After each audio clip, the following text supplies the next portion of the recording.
How bad have polls gotten for Joe Biden? Well, according to new reporting, he is angry to the point of shouting and swearing at aides during a January meeting about low poll numbers in Michigan and Georgia. This is according to a lawmaker who told this to NBC News on condition of anonymity. So NBC reported yesterday that Biden was seething after being told that states he narrowly won in 2020 are slipping out of his grasp due to his handling of the crisis in Gaza.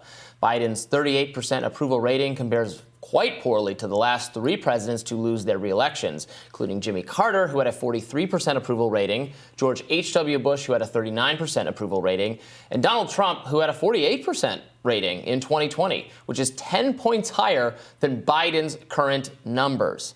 Business Insider also reported that Biden has resisted in conversations with aides, trying to prevent him from going public or going to public events where he could misspeak or trip up. Meeting voters and changing minds has also been made more challenging by persistent protests that have repeatedly disrupted Biden events. Now, as we reported earlier this month, Biden is avoiding college campuses, and the Washington Post covered the persistent ceasefire protests again today, noting that Vice President Kamala Harris's motorcade faced calls of Genocide Joe and Butcherer Biden as they waved Free Palestine and Save Gaza signs, and that her event itself was interrupted as well. Now, protests have been often characterized as left-wing in nature, including by Biden in a recent sit-down with Jonathan Capehart a couple of weekends ago. But a Data for Progress poll from the end of February shows that 83% of Democrats support a permanent ceasefire with the release of Israeli hostages, along with a clear majority of Republicans and independents as well. Now, some commentators disagree that Biden's low approval numbers are rooted in reality.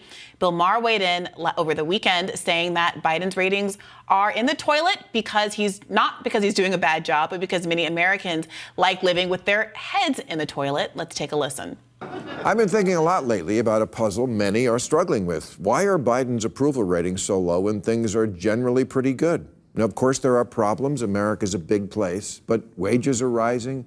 Unemployment is negligible. The stock market is soaring. We somehow brushed off both the Trump presidency and the pandemic. Yes, inflation persists for a lot of things, but, you know, an actual good, nice-sized TV now costs $60. Who gets credit for that? We've got next-day shipping, stuffed crust pizza, legal weed, GPS, and porn on the phone.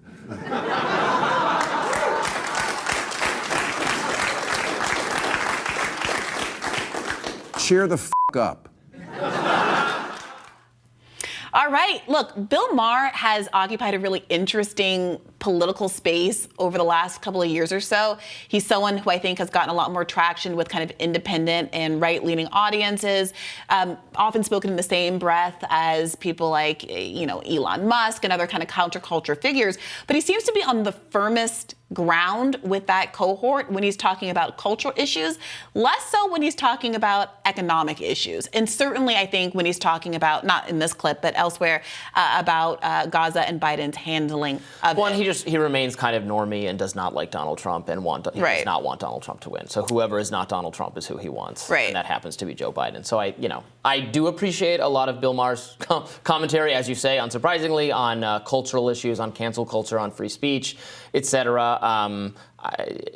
But he's covering for Biden because he wants Biden to be reelected. So back to this top line story. Biden apparently, back in January, was so angry about the poll numbers that I guess were newish back then, showing him really flagging on some of these crucial swing states. They started shouting at aides, is resisting aides' attempt to keep him from going into public events where he could create, frankly, more work for those aides as they try to clean up some of these missteps that he's had more recently. And it does seem like perhaps this, now that we know this information, this is newly reported information, even though it's about back in January, this does seem to lay the foundation for some of the policy shifts and the rhetorical shifts that we've seen since then with respect to how they're talking about a ceasefire. It was a word that was completely anathema to the administration until recently. So you had that rhetorical shift there, and now some of the reporting about Chuck Schumer coming out, giving that speech last week, and an attempt to distance the Biden administration from the Netanyahu campaign. I think the only question going forward is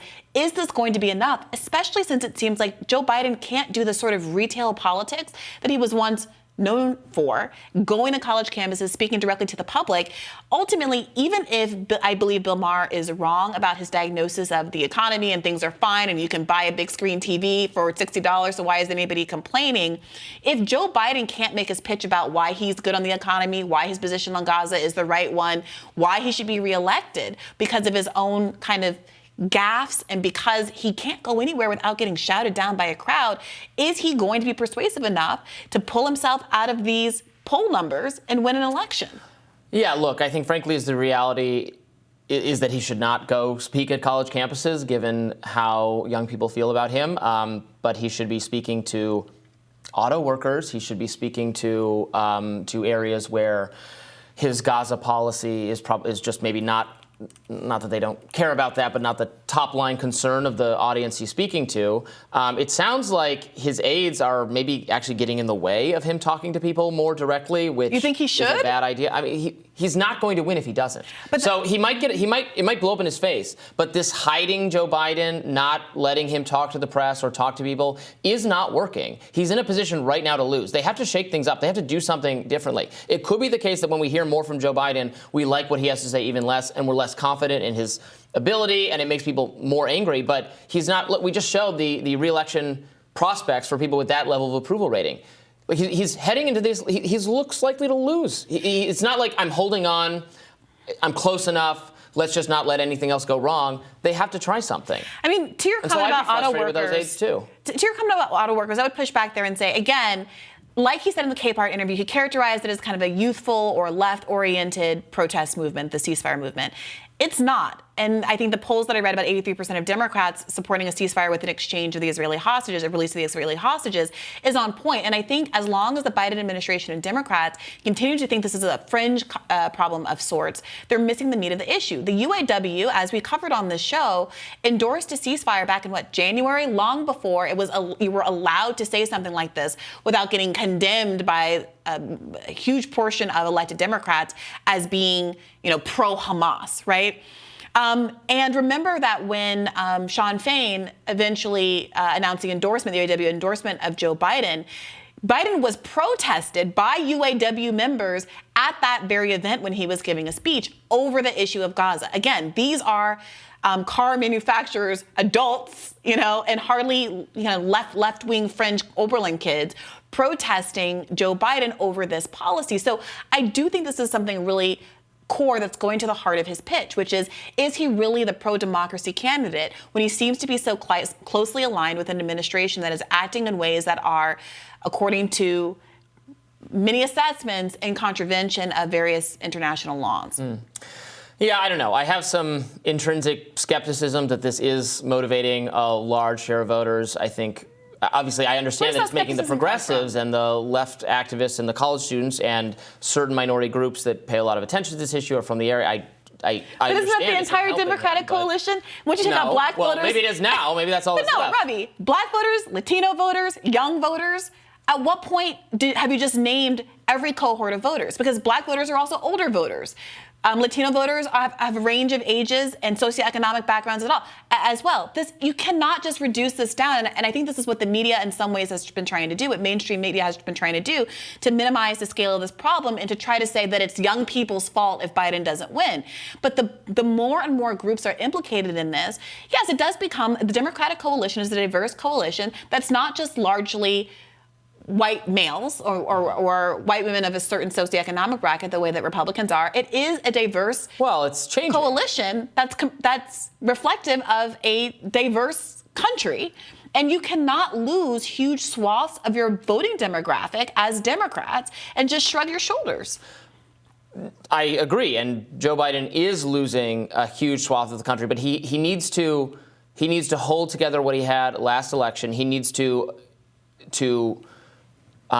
keep enough moderate, independent, suburban, affluent white people in the coalition. And I think those people are most concerned about Biden's age and the economic situation. And none of it helps. He's in a bad situation because he is both losing ground with, there's a world in which, if he's actually so right-wing on Israel, he should be bringing right-wing people in or But something. that's not how and it that's works. not working. He's just losing. It's not just not working. It never works. When there is a Democrat that tries to run to the right to court this fabled, It's not true that it never works. John Fetterman has massively improved his favorability ratings in the last few weeks. And are those people going to vote for John Fetterman over a Republican candidate in Philadelphia, in Pennsylvania? No. I think he failed to re-election if he you wins can today. get plaudits online if you care about Twitter buzz, but at the end of the day, Democrats That's don't what we're win. about. No, we're talking about Democrats being able to earn votes during the election.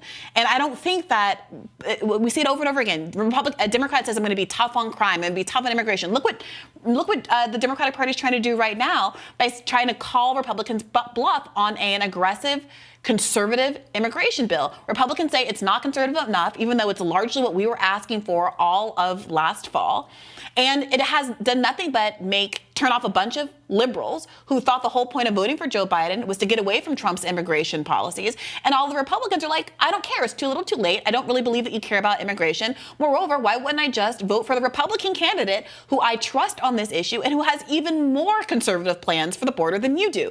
You can never out-Republican a Republican, and all Democrats do is in effect, alienate their base. And I think that's what's happening with Joe Biden right now. And I don't think that he's doing it because he thinks that there's some massive pro-Israel base that he needs to pander to. The polls suggest there isn't. And I think a lot of these pro-ceasefire people, they're not anti-Israel. They just want to stop seeing the carnage in Gaza. I've seen polls that show people support a ceasefire if that means the defeat of Hamas. I've cited them on the show before. Right.